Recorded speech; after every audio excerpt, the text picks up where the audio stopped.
हाय, good evening. कल हम आप लोगों को पढ़ाए थे एनसीईआरटी से 3.1 आपका क्लियर करवाए थे मैट्रिक्स का। 2 दिन से क्लास हम ले रहे हैं, तो उसमें आप लोगों को हम बताए थे कि मैट्रिक्स क्या होता है, कंसेप्ट ऑफ मैट्रिक्स पूरा क्लियर करवाया था। उसके बाद उसका टाइप बताए थे। आज हम आगे बढ़ेंगे। आज हम लोग पढ़ेंगे एडिशन, मल्टीप्लिकेशन और सब्ट्रैक्शन का कंसेप्ट पढ़ेंगे कि अगर कोई मैट्रिक्स में ऐड कैसे किया जाता है, उसका सब्ट्रैक्ट कैसे किया जाता है, मल्टीप्लाई कैसे किया जाता है तो उसके बारे में आज हम लोग पढ़ेंगे। ठीक है, तो 2 क्लास आप लोग का निकल चुका है। हम बताए थे कि NCERT her exercise by exercise हम करवाएंगे। जैसे जैसे एनसीईआरटी में दिया रहेगा पूरा हम थ्रोली करवाते चलेंगे और वैसे ही हम आगे बढ़ेंगे। तो आज हम लोग शुरू करते हैं एनसीईआरटी का सेकेंड एक्सरसाइज। सेकेंड एक्सरसाइज में उसमें एडिशन भी दिया हुआ है, addition of matrix, subtraction of matrix और मल्टीप्लिकेशन। तीनों पे आज हम लोग बात करेंगे। पहले हम लोग एडिशन पे बात करते हैं, फिर सब्ट्रैक्शन पे, फिर मल्टीप्लिकेशन पे बात करते हैं। ऐसे एडिशन सब्ट्रैक्शन दोनों एक ही जैसा होता है, मल्टीप्लिकेशन थोड़ा सा अलग होता है। तो चलिए आज हम लोग बात करते हैं पहले कि कोई 2 मैट्रिक्स दिया हो अलग अलग, उसको हम ऐड कैसे करेंगे, घटाएंगे कैसे। क्लियर है? चलिए आगे बढ़ते हैं। अब हम समझिए कि इफ क्वेश्चन दिया हुआ है, इफ ए इक्वल्स टू दिया हुआ है 2 4 कुछ ऐसा 2 4 6 8, बी इक्वल्स टू दिया हुआ है 7 3 6 4 5 3 2 4 कुछ ऐसा। तीसरा दिया हुआ है आपका a इक्वल्स टू 5 9 6 4 कुछ ऐसा। ठीक है, a इक्वल्स टू कुछ दिया हुआ है, b इक्वल्स टू कुछ दिया हुआ है, c इक्वल्स टू कुछ दिया हुआ है। ठीक है, अब देखिए क्वेश्चन में क्या कह रहा है, फाइंड निकालने के लिए पहला क्वेश्चन में a plus 2b plus c। दूसरा क्वेश्चन आपका यहीं पे है कि a minus 2b plus 3c। और तीसरा क्वेश्चन है a plus b minus 4c कुछ ऐसा। a प्लस b माइनस कितना 4c। समझिए a इक्वल्स टू कुछ दिया हुआ है, b इक्वल्स टू कुछ दिया हुआ है, c इक्वल्स टू कुछ दिया हुआ है। अब पहला में ये निकालना है, दूसरा में ये निकालना है, तीसरा में एडिशन सब्ट्रैक्शन दोनों हम एक ही में सिखा रहे हैं। समझिए पहला क्या दिया हुआ है, a plus 2b plus c कुछ ऐसा। a का वैल्यू कितना दिया हुआ है, a का वैल्यू 2 4 6 8 प्लस b का वैल्यू क्या दिया हुआ है 7 4 3 5। अब फिर आगे क्या दिया हुआ है, प्लस c का वैल्यू जो दिया हुआ है 5 9 6 4 कुछ ऐसा। यहाँ पे समझिए a इक्वल्स टू कुछ दिया हुआ है, b इक्वल्स टू कुछ दिया हुआ है, c इक्वल्स टू कुछ दिया हुआ है। ठीक है, इसमें सब जगह प्लस का साइन है, माइनस नहीं है, इसलिए सबको क्या करेंगे, ऐड करेंगे। अब यहाँ पे समझिए कि a प्लस कितना 2b प्लस c। अब यहाँ पे ऐड करते हैं। पहले सबसे देखिए यहाँ पे क्या है, कुछ नहीं है। यहाँ पे इसके आगे क्या है 2 है, और यहाँ पे क्या है 3 है। यहाँ पे c का वैल्यू कुछ नहीं है, तो ये दिया हुआ है, ये दिया हुआ, इसके पहले यहाँ पे 2 है तो इसको पहले 2 से मल्टीप्लाई करिए, जैसे है लिख दिया। ठीक है, तो सबसे पहले जैसे है लिखिए, 2 है 4 है 6 है 8 है। अब देखिए यहाँ पे इसको हम मल्टीप्लाई करेंगे, तो दोनों के बीच में किस चीज़ का साइन है, मल्टीप्लाई का। तो मल्टीप्लाई करेंगे तो 2 इंटू 7 कितना हो जाएगा 14, फिर 3 इंटू 6 2 क्या होगा 6 क्या होगा 8, और ये क्या होगा 10, प्लस ये क्या होगा 5 9 6 4 कुछ ऐसा। 5 9 6 4 ये और ये सब क्या है, प्लस में है। सब क्या दिया हुआ है, प्लस में। अब सारे प्लस वाले को एक साथ क्या करते हैं, ऐड करते हैं। सारे प्लस वाले को एक साथ क्या करते हैं, क्योंकि सब प्लस में है तो सारे प्लस वाले को ऐड करते हैं। तो देखिए ऐड कैसे होगा, a plus 2b plus c। यहाँ पे देखिए सबका, इसका फर्स्ट देखिए EV2 इंटू 2 ऑर्डर में है, EV2 इंटू 2 ऑर्डर में है, EV2 इंटू 2 ऑर्डर। अगर एडिशन का रूल क्या होता है कि एडिशन में अगर किसी 2 मैट्रिक्स को ऐड करना है या तीनों मैट्रिक्स को ऐड करना है, तो सबसे पहले ये देखेंगे सबका ऑर्डर सेम है कि नहीं। जब सबका ऑर्डर सेम होगा तभी वो एडिशन में होगा, तभी सबको ऐड कर सकते हैं, नहीं तो हम नहीं कर सकते हैं। तो इसका भी ऑर्डर 2 इंटू 2 है, इसका भी ऑर्डर 2 इंटू 2 है, इसका भी ऑर्डर 2 इंटू 2 है। अगर 2 इंटू 2 पहले वाला का रहता, दूसरे वाला का नहीं रहता, अगर 3 इंटू 3 ऑर्डर में होता तो वहाँ पे एडिशन नहीं होता है। ठीक है, वहाँ पे हम जोड़ नहीं पाते। तो यहाँ पे समझिए कि ये और ये तीनों को ऐड करना है। हम सॉल्व कर दिए, सबका ABC का वैल्यू डाल दिए। ए भी 2 इंटू 2 ऑर्डर में, ए भी 2 इंटू 2 ऑर्डर में, ए भी 2 इंटू 2, तीनों को क्या करते हैं हम ऐड करते हैं। ऐड कीजिए तो क्या होगा, फर्स्ट एलिमेंट इसका क्या है 2 है, इसका भी फर्स्ट एलिमेंट क्या है, इसका भी फर्स्ट एलिमेंट क्या है, इसका है फर्स्ट एलिमेंट 2 है, इसका 14 है, इसका क्या है 5 है। तो सारे फर्स्ट एलिमेंट को एक साथ ऐड करेंगे, उसके बाद सेकंड वाले एलिमेंट को एक साथ ऐड करेंगे, थर्ड वाले एलिमेंट को एक साथ ऐड करेंगे और फोर्थ वाले एलिमेंट को एक साथ ऐड करेंगे। यानी जिसके सामने जो होगा उसको हम अपने हिसाब से अरेंज करते जाएंगे और सबको ऐड करते जाएंगे। तो यहाँ पे 2 और 14 कितना हो जाएगा 16 और 5 कितना होगा 21, यानी यहाँ पे क्या हो जाएगा 21। 4 और 6 क्या होगा 10 और 9 कितना होगा 19। 6 और 8 कितना होगा 14 और 6 कितना होगा 20। फिर क्या होगा 8 और 10 कितना होगा 18 और 4 कितना होगा 22। तो ये आपका पहले क्वेश्चन का आंसर आ गया, ये आपका पहले क्वेश्चन का आंसर आ गया। क्लियर है, कोई डाउट है नहीं ना। अब देखिए इसमें सब प्लस वाला था इसलिए हम सबको ऐड किया, अब कुछ माइनस वाला क्वेश्चन लेते हैं, ठीक है, कोई डाउट नहीं। अब इसको हम मिटाते हैं समझिए इसको हम मिटा रहे हैं, इसके बाद हम माइनस वाला क्वेश्चन करवाएंगे। समझिए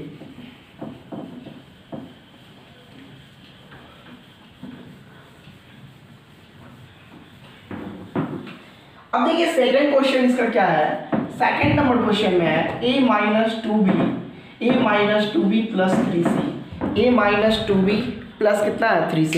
इसको सॉल्व कैसे करेंगे समझिए। a का वैल्यू क्या दिया हुआ है बोलिए, a का वैल्यू क्या है 2468 माइनस 2 इंटू b का वैल्यू क्या दिया हुआ है 7435, ठीक है, और प्लस 3 इंटू सी का वैल्यू क्या दिया हुआ है 3 इंटू सी का वैल्यू क्या दिया हुआ है, सी का वैल्यू 5964, ठीक है। ये आपका a का वैल्यू हो गया क्योंकि यहाँ पे a minus 2b plus 3c है। a का जो वैल्यू है लिख दिए, -2 है तो -2, b का जो वैल्यू है वो लिख दिए, प्लस है तो प्लस 3 है तो 3c का जो वैल्यू है वो लिख दिए। क्लियर है। अब देखिए यहाँ पे समझिए कि 2468 फिर क्या हो जाएगा, मल्टीप्लाई करेंगे तो क्या होगा 14, फिर मल्टीप्लाई करेंगे तो क्या होगा 6, फिर मल्टीप्लाई करेंगे तो क्या होगा 8, फिर मल्टीप्लाई करेंगे तो क्या होगा 10, प्लस क्या हो जाएगा इसमें मल्टीप्लाई कीजिए 15, फिर मल्टीप्लाई कीजिए 27, फिर मल्टीप्लाई कीजिए क्या होगा 18, फिर मल्टीप्लाई कीजिए क्या हो जाएगा 12। क्लियर है, हो गया। सबको हम अलग अलग क्या किए सॉल्व कर दिए, ये जैसा था लिख दिए, इसको मल्टीप्लाई करके यहाँ पे लिख दिए, इसको मल्टीप्लाई करके हम यहाँ पे लिख दिया, ठीक है, सब्ट्रैक्शन रूल से मुझे। अब यहाँ पे देखिए ये प्लस में है, ये माइनस में है, ये क्या है प्लस में है, ये प्लस में है, ये माइनस में है और ये प्लस में है। अब देखिए ये प्लस वाले दोनों को एक साथ ऐड करेंगे और माइनस वाले को बाद में हम दोनों में से घटा लेंगे। समझिए फिर से, दोनों प्लस वाले को एक साथ लिखते हैं और माइनस वाले को टोटल का जो सम आएगा उसमें से हम घटा लेते हैं। तो ये प्लस वाला है, ये प्लस वाला है, दोनों को एक साथ लिखेंगे और ये माइनस वाले को अलग लिखेंगे। तो यहाँ पे समझिए कि ये प्लस वाले और प्लस वाले को ऐड कीजिए तो 2 और 15 कितना हो जाएगा 17, 4 और 27 कितना होगा 31, फिर क्या होगा 6 और 18 कितना होगा 24 और 8 और 12 कितना हो जाएगा 20। अब देखिए यहाँ पे ये और ये एक साथ ले लिए ऐड कर दिए क्योंकि दो इसके पहले भी प्लस का साइन है, इसके भी पहले प्लस का साइन है, दोनों प्लस वाले को एक साथ लिए। अब यहाँ पे माइनस है तो माइनस देंगे और माइनस वाला टर्म लिख देंगे, क्या है 14 है, 8 है, 6 है और 10 है। क्लियर है, 14 है ना। अब क्या करेंगे कि ये प्लस में है, ये माइनस में है, ये प्लस में है, ये माइनस में है, इसमें से इसको हम क्या करते हैं घटाते हैं, इसमें से इसको हम क्या करेंगे घटाएंगे। तो प्लस पहले वाले में से पहले को घटाएंगे, सेकंड वाले में से सेकंड को घटाएंगे, थर्ड में से थर्ड को घटाएंगे और फोर्थ में से फोर्थ को घटाएंगे। ठीक है, पहले एलिमेंट से पहले को घटाएंगे, दूसरे वाले एलिमेंट से दूसरे वाले एलिमेंट को घटाएंगे, तीसरे वाले से तीसरे वाले घटाएंगे। अब यहाँ पे समझिए, यहाँ पे 17 है, यहाँ पे 14 है, घटेगा तो कितना हो जाएगा 3, यहाँ पे 31 है, यहाँ पे 6 है, घटेगा तो कितना होगा फिर 25, फिर यहाँ पे 24 है, यहाँ पे 8 है, घटेगा तो कितना हो जाएगा 16। ठीक है, और यहाँ पे क्या हो जाएगा 20 और यहाँ पे 10 है, यहाँ पे घटेगा तो कितना हो जाएगा 10। क्लियर है, तो ये आपका रिजल्ट आ गया। ठीक है, ये आपका रिजल्ट आ गया। तो ये क्वेश्चन हम बताएं, ये क्वेश्चन बताएं, और ये क्वेश्चन भी हमको लगता है कि आपसे बन जाएगा। इसमें भी दोनों प्लस वाला है, लास्ट में माइनस वाला था। दोनों प्लस वाले को एक साथ करेंगे और माइनस वाले को एक साथ करेंगे, यानी दोनों प्लस वाले को जोड़ने के बाद जो भी आएगा उसमें से माइनस वाले को घटा लेंगे। तो ये आप समझ गए भैया, आपको समझ में आ गया होगा। तो आपका जो है एनसीईआरटी बुक खोलिएगा, 3.2 खोलेंगे हम, तो उसमें कुछ क्वेश्चन इसी टाइप के हैं। ठीक है, लगभग 3 या 4 क्वेश्चन तक आपका इसी टाइप के है, और अब वो क्वेश्चन आपसे बन जाएगा। ठीक है, अब हम आगे बढ़ते हैं, समझिए यहाँ पे।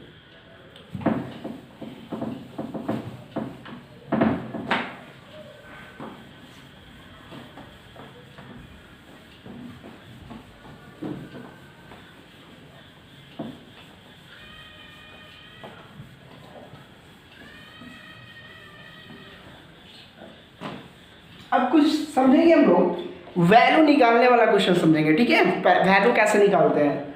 Find the value of x y and कितना जेड। एक्स वाई जेड का वैल्यू कैसे निकालेंगे वो उस पर हम लोग बात करते हैं। समझिए यहाँ पे, समझिएगा X plus Y plus Z और X plus Y plus Z equals to कुछ दिया हुआ है, कुछ भी 4 है, 6 है, यहाँ पे 8 दिया हुआ है कुछ।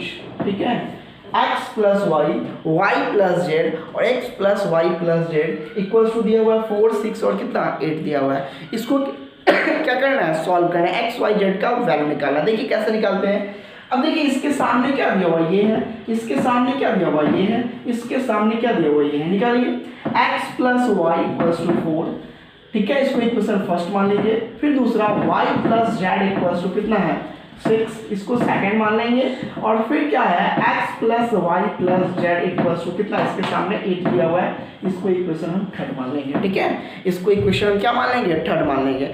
अब देखिए सॉल्व कैसे करेंगे, समझिए यहाँ पे फ्रॉम थर्ड लेते हैं। ठीक है, क्या दिया हुआ है, x plus Y plus z equal to कितना है 8 है। अब देखिए यहाँ पे x प्लस वाई का already value, x plus y बराबर कितना दिया हुआ है 4, इन दोनों के जगह पे वैल्यू डाल देते हैं। 4 प्लस जेड इक्वल्स टू 8, यानी कि z इक्वल्स टू 8 माइनस 4, यानी z इक्वल्स टू, ये घटेगा तो कितना आ जाएगा आपका 4 हो जाएगा।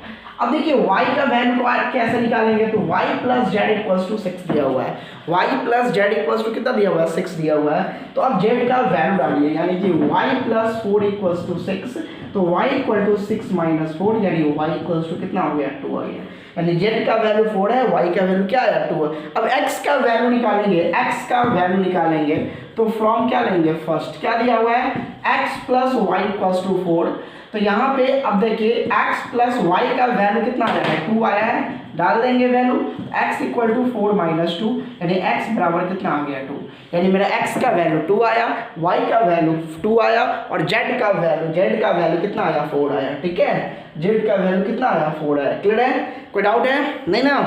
अब आगे बढ़े अब हम लोग पढ़ेंगे मल्टीप्लिकेशन ऑफ मैट्रिक्स। ये अभी हम लोग क्या सीखे, एडिशन करना सीखे, सब्ट्रैक्शन करना सीखे। अब हम लोग मल्टीप्लिकेशन पे बात करते हैं। ये value of x y z का वैल्यू निकालना सिखा दिया। अब मल्टीप्लिकेशन हम लोग पे बात करते हैं हम लोग, समझिए।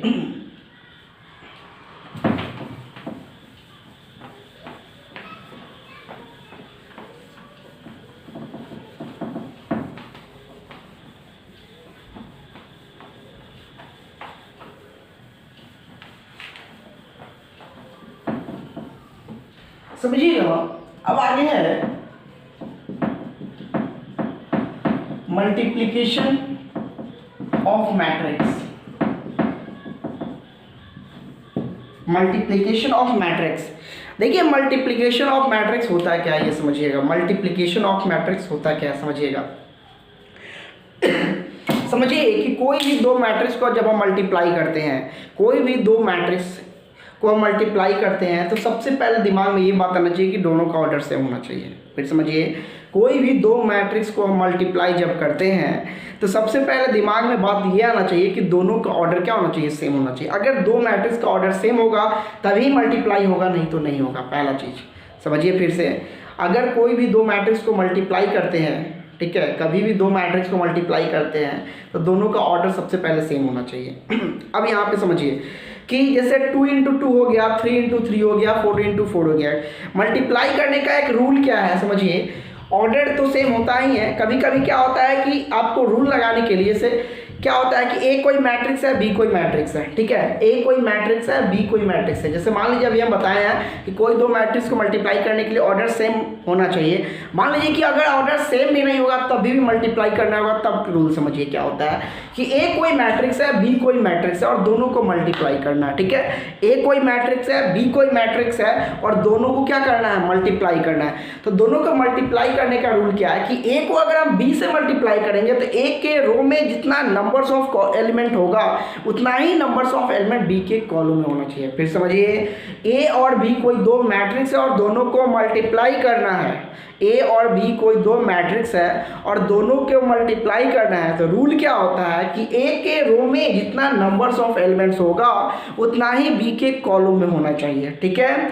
अगर बी को ए से मल्टीप्लाई करना है तो बी के रो में जितना नंबर्स ऑफ एलिमेंट्स होगा उतना ही नंबर्स ऑफ एलिमेंट्स ए के कॉलम में होना चाहिए। फिर से समझिए कि कोई भी दो मैट्रिक्स को जब हम मल्टीप्लाई करते हैं तो पहले को अगर दूसरे से मल्टीप्लाई करते हैं, अगर पहला ए है तो ए के रो में जितना नंबर्स ऑफ एलिमेंट्स होगा उतना ही नंबर्स ऑफ एलिमेंट्स बी के कॉलम में होना चाहिए। अगर हम बी ए निकालते हैं तो बी के रो में जितना नंबर्स ऑफ एलिमेंट्स होगा उतना ही ए के कॉलम में होना चाहिए, ठीक है। तभी मल्टीप्लाई होगा, नहीं तो नहीं होगा, ठीक है। तभी हम बताए हैं क्या कि मल्टीप्लाई होने के लिए दोनों का ऑर्डर सेम भी होना चाहिए।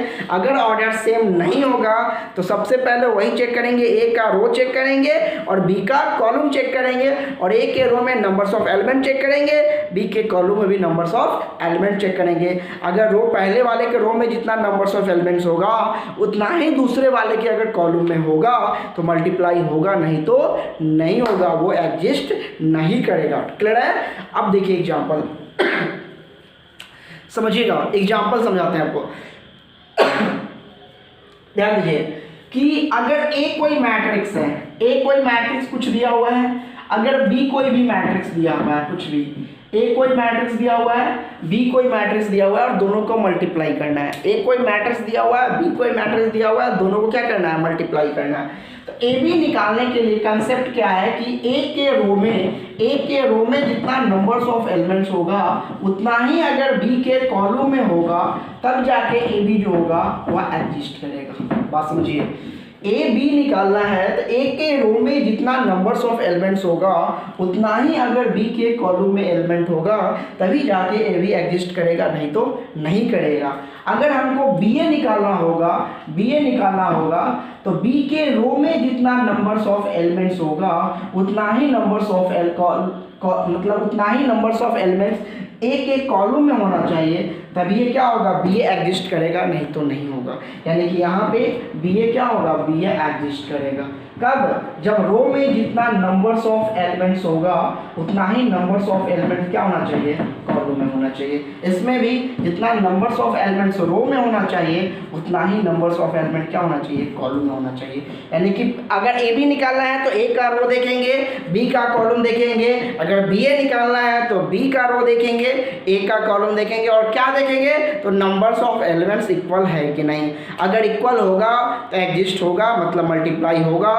अगर इक्वल नहीं होगा तो एग्जिस्ट नहीं होगा, मल्टीप्लाई नहीं होगा। अब दोनों का अलग अलग बता रहे हैं एग्जांपल, किस पे एग्जिस्ट होगा, किस पे एग्जिस्ट नहीं होगा, ठीक है। अब यहाँ पे आप समझेंगे।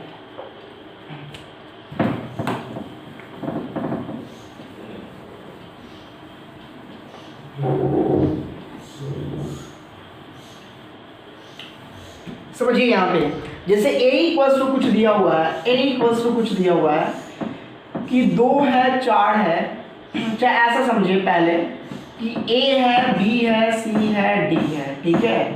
b दिया हुआ है e f g h i j कुछ ऐसा, ठीक है। a कुछ दिया हुआ है, b कुछ दिया हुआ है। Find a b and b a, find A B and क्या, बी ए। ए बी भी निकालना है और बी ए निकालना है। सबसे पहले हम ए बी की बात कर लेते हैं। ए बी क्या होगा, तो ए क्या है बोलिए, ए क्या दिया हुआ है, ए है, बी है, सी है, डी है, ठीक है। ए है, बी है, सी है, डी है और ए बी दोनों के बीच में इंटू है, तो इंटू बी का वैल्यू क्या है, ई है, एफ है, आई है, जी है, एच है, जे है, कुछ ऐसा है, ठीक है। और दोनों को हमको मल्टीप्लाई करना है, दोनों को हमको क्या करना है, मल्टीप्लाई करना है। मल्टीप्लाई का क्या रूल बताया है कि ए के रो में नंबर्स ऑफ एलिमेंट जितना होगा, ए के रो में जितना नंबर्स ऑफ एलिमेंट्स होगा उतना ही नंबर्स ऑफ एलिमेंट्स बी के कॉलम में होना चाहिए।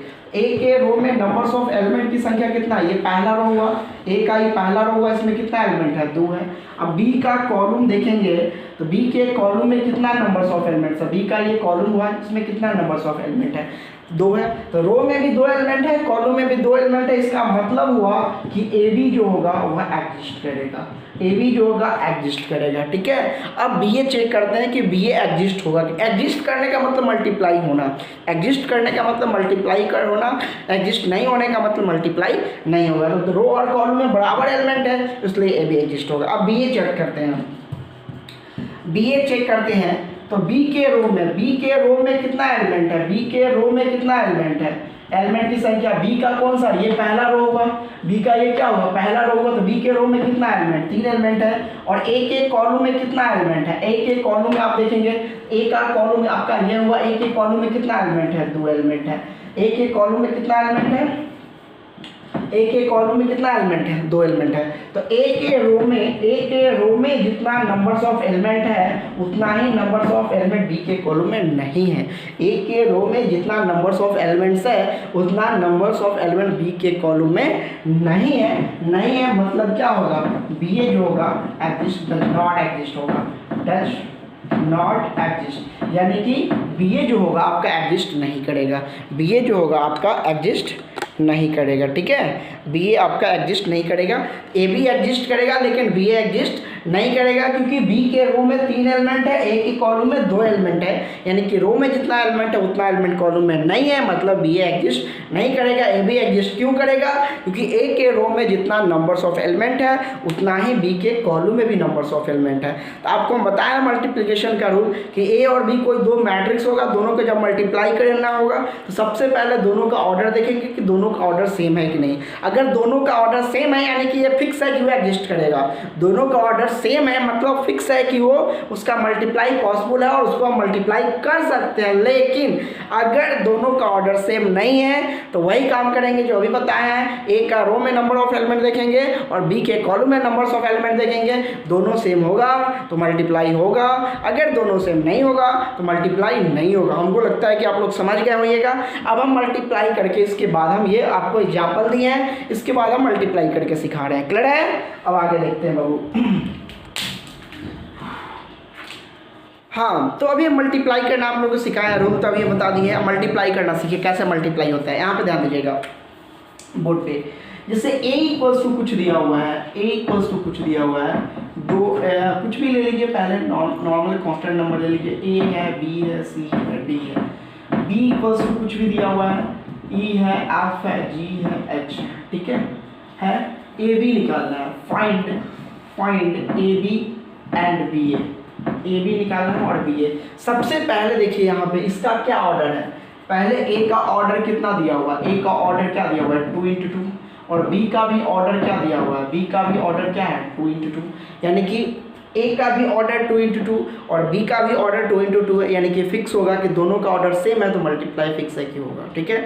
दोनों का ऑर्डर सेम है, मल्टीप्लाई फिक्स है कि होगा, यानी कि क्या लिख सकते हैं, A B and B A are exist, यानी कि ए बी भी एग्जिस्ट कर सकता है और बी ए भी एग्जिस्ट कर सकता है। ए बी मतलब ए को बी से मल्टीप्लाई भी कर सकते हैं और बी ए मतलब बी को ए से मल्टीप्लाई भी कर सकते हैं। अब देखिए मल्टीप्लाई होगा कैसे, सबसे पहले समझिए ए बी निकालना है, ए बी तो पहले ए है यहाँ पे, फिर क्या है बी है, ए का वैल्यू क्या दिया हुआ है, ए का वैल्यू ए है, बी है, सी है, डी है, फिर बी का वैल्यू क्या दिया हुआ है, बी का वैल्यू दिया हुआ है, ई है, एफ है, जी और एच है ना। अब दोनों को क्या करना है, मल्टीप्लाई करना है, दोनों को क्या करना है, मल्टीप्लाई करना। देखिए यहाँ पे समझिए ए बी, ठीक है। देखिए ए का ये क्या हुआ, रो हुआ, तो मल्टीप्लाई करने का रूल है, इसके पहला रो से पहला कॉलम में मल्टीप्लाई करेंगे, ए के पहला रो से ए के पहला कॉलम में। फिर यहाँ सोचिए कि बी का कॉलम नहीं है, बी का सेकंड कॉलम क्या है, नहीं है, बी का सेकंड कॉलम नहीं है। तो रूल क्या है कि इसके पहला रो से पहले कॉलम में मल्टीप्लाई करेंगे, फिर इसके दूसरे रो से भी पहले कॉलम में मल्टीप्लाई करेंगे। फिर समझिए, इसके पहले रो से पहले कॉलम में मल्टीप्लाई करेंगे, इसके दूसरे रो से भी पहले कॉलम में मल्टीप्लाई करेंगे, यानी कि चारों एलिमेंट से ये दोनों में मल्टीप्लाई करते हैं, ये चारों एलिमेंट से ये दोनों में मल्टीप्लाई करते हैं। जब ये चारों एलिमेंट से ये दोनों मल्टीप्लाई हो जाएगा तो फिर इस चारों एलिमेंट से दूसरे कॉलम में मल्टीप्लाई करेंगे, मतलब उस समय इसको ढक देंगे और ये दोनों में मल्टीप्लाई करेंगे। तो फिलहाल अभी हम इस दोनों में मल्टीप्लाई करना बाकी है।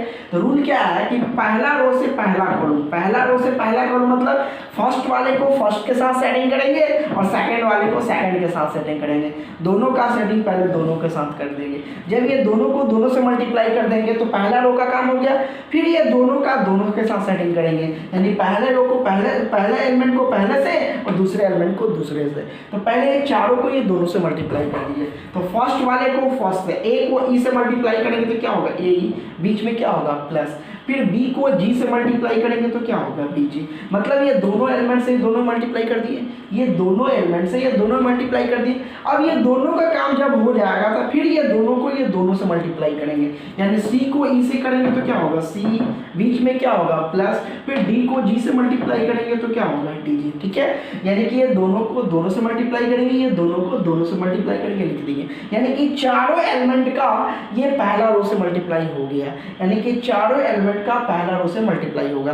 अब क्या कीजिए कि इसको ढक दीजिए और इसको हटा लेंगे, यानी कि यहाँ से यहाँ तब हटा लेंगे। फिर जैसे इसको मल्टीप्लाई किए हैं उसी प्रकार इसको मल्टीप्लाई करेंगे। फिर क्या होगा, पहला रो से दूसरा कॉलम में, फिर दूसरा रो से दूसरा कॉलम, यानी फर्स्ट वाले को फर्स्ट के साथ, सेकंड वाले को सेकंड के साथ। ए को एफ से मल्टीप्लाई करेंगे तो ए, बीच में क्या होगा प्लस, फिर बी को एच से मल्टीप्लाई करेंगे तो क्या होगा बी एच, ए को एफ से मल्टीप्लाई करेंगे तो एफ, बीच में क्या होगा प्लस, बी को एच से मल्टीप्लाई करेंगे तो बी एच, फिर देखिए सी को एफ से मल्टीप्लाई करेंगे तो क्या होगा सी एफ, फिर बीच में क्या होगा प्लस, डी को एच से मल्टीप्लाई करेंगे तो क्या होगा बी एच। बात समझ रहा है कि नहीं। फिर ए को एफ से मल्टीप्लाई तो एफ, डी को एच से मल्टीप्लाई किया तो बी एच, फिर डी को सी को एफ से मल्टीप्लाई सी एफ और डी को एच से मल्टीप्लाई किया तो डी एच। क्लियर है। तो अब देखिए ये चारों एलिमेंट से चारों में होगा। पहला रूल फिर समझिए, पहला रो से पहला कॉलम, दूसरा रो से भी पहला कॉलम, इससे मतलब अभी नहीं रखेंगे। ठीक है, दूसरा कॉलम बी के दूसरा कॉलम से अभी मतलब नहीं रखते हैं। तो पहला रो को पहला कॉलम, दूसरा रो से भी दूसरा कॉलम। फिर ये जब चारों का इससे हो जाएगा तो फिर पहला रो से दूसरा कॉलम, दूसरा रो से दूसरा कॉलम, ये लिख देंगे। क्लियर है, जो आएगा लिख देंगे। ए बी जैसे निकाले हैं आप लोग बी ए भी निकालेंगे, ए बी जैसे हम बताए हैं बी ए भी आपसे निकल जाएगा। ठीक है, अब समझिए आप आगे इस पे डिजिट में क्वेश्चन कुछ बताते हैं।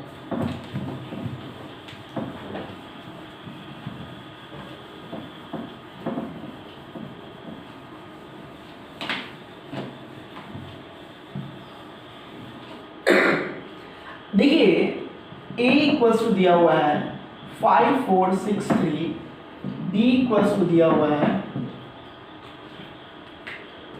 2438। ठीक है, a इक्वल्स टू कुछ दिया हुआ है, b इक्वल्स टू कुछ दिया हुआ है। Find A B and B A. ठीक है, अब देखिए अब ये बताए हैं कि a का ऑर्डर क्या है 2 × 2 है, a का ऑर्डर क्या दिया हुआ है 2 × 2, b का भी ऑर्डर क्या दिया हुआ है 2 × 2, यानी कि दोनों का ऑर्डर 2 × 2 है, मतलब दोनों का मल्टीप्लाई पॉसिबल है। यानी क्या होगा A B and B A are क्या एग्जिस्ट, दोनों का मल्टीप्लाई होगा, मतलब ये एग्जिस्ट होगा। ठीक है, अब यहाँ पे समझिएगा दोनों को मल्टीप्लाई करने का रूल। पहले देखिए ए बी निकालते हैं, अभी हम बताए हैं सेम उसी प्रकार ए बी निकालते हैं। ए है बी है तो पहले ए है इसलिए हम ए लिखेंगे 5463, दूसरा इनटू है तो इनटू बी का वैल्यू डालेंगे, बी क्या है 2438। ए का वैल्यू पहले लिख देंगे फिर बी का वैल्यू लिख देंगे। अब दोनों को क्या करेंगे मल्टीप्लाई करेंगे। देखिए मल्टीप्लाई कैसे होगा, ए बी यहाँ पे समझिए क्या बताया है कि पहला रो से पहला कॉलम, दूसरा रो से भी पहला कॉलम, पहला रो से पहला कॉलम, दूसरा रो से भी पहला कॉलम। जब ये चारों का पहला कॉलम हो जाएगा फिर पहला रो से दूसरा कॉलम, दूसरा रो से भी दूसरा कॉलम। क्लियर है, अभी फिलहाल ये आपका नहीं है, ये सेकंड कॉलम आपका नहीं है। तो फर्स्ट वाले को फर्स्ट के साथ तो क्या होगा 10, बीच में प्लस, फिर सेकंड वाले को सेकंड से तो क्या होगा 12, ठीक है। ये दोनों का ये दोनों से हो गया, ठीक है। फिर ये दोनों का दोनों से, तो फर्स्ट वाले को फर्स्ट से, सेकंड वाले को सेकंड से, तो 6 को 2 से कितना हो जाएगा 12, बीच में क्या होगा प्लस, फिर 3 को 3 से मल्टीप्लाई करेंगे तो कितना हो जाएगा 9, क्लियर है। तो ये चारों एलिमेंट का ये दोनों से हो गया। जब ये चारों का दोनों से हो गया, फिर ये चारों का दोनों से करेंगे, तो 5 में 4 से मल्टीप्लाई करेंगे तो क्या होगा 20, बीच में क्या होगा प्लस, मतलब इसको ढक देंगे और इसको अब हटा देंगे हाथ, ठीक है। फिर फर्स्ट वाले को फर्स्ट के साथ, सेकंड वाले को सेकंड के साथ लिखेंगे, फिर फर्स्ट वाले को फर्स्ट के साथ, सेकंड वाले को सेकंड के साथ। तो फर्स्ट वाले को फर्स्ट के साथ क्या होगा 5 4 जा 20, बीच में प्लस 4 8 जा कितना हो जाएगा 32, ठीक है। फिर क्या हो जाएगा 6 में 4 से क्या होगा 24, बीच में प्लस 3 को 8 से क्या हो जाएगा 24, क्लियर है। अब देखिए सबका मल्टीप्लाई, टोटल का मल्टीप्लाई टोटल से हम कर दिए। अब देखिए लिख दीजिए, तो ये भी बराबर क्या हो जाएगा, ये दोनों को ऐड करेंगे तो 22, ये दोनों के ऐड करेंगे तो 21, ये दोनों को ऐड करेंगे तो 52, और ये दोनों को ऐड करेंगे तो क्या होगा 48, क्लियर है आपका, कोई डाउट है नहीं ना। तो आज हम लोग क्या सीखे हैं समझिए, आज हम लोग क्या सीखे हैं, देखिए ए बी हम निकाल दिए तो बी ए आप लोग ऑलरेडी निकाल लीजिएगा, ए बी हम निकाल दिए तो बी ए ऑलरेडी आप निकाल लीजिएगा। दूसरी बात समझेंगे कि आज हम लोग एडिशन ऑफ मैट्रिक्स सीखे हैं, सब्ट्रैक्शन ऑफ मैट्रिक्स सीखे हैं, मल्टीप्लिकेशन ऑफ मैट्रिक्स है ऑर्डर 2x2 में, ऑर्डर किस ऑर्डर में 2x2 में। कल हम 3x3 ऑर्डर की बात करेंगे और फिर कल हम आगे पढ़ाएंगे, ठीक है। तो आपका एनसीईआरटी में 3.2 में, एनसीईआरटी 3.2 में लगभग आपका 40 से 50% क्वेश्चन आपका बन जाएगा। जो रेस्ट क्वेश्चन बनेगा कल हम डिस्कस करेंगे। तो आज रहने देते हैं, आप वीडियो देखा कीजिए, अच्छा लगे तो सब्सक्राइब कीजिए, और कोई डाउट हो तो कमेंट में आप लिख सकते हैं क्वेश्चन नंबर, या मेरे फ़ोन नंबर पे फ़ोन करके हमसे पूछ सकते हैं डायरेक्ट, हम आपको पूरा हेल्प करने की कोशिश करते हैं। तो आज रहने देते हैं, थैंक यू।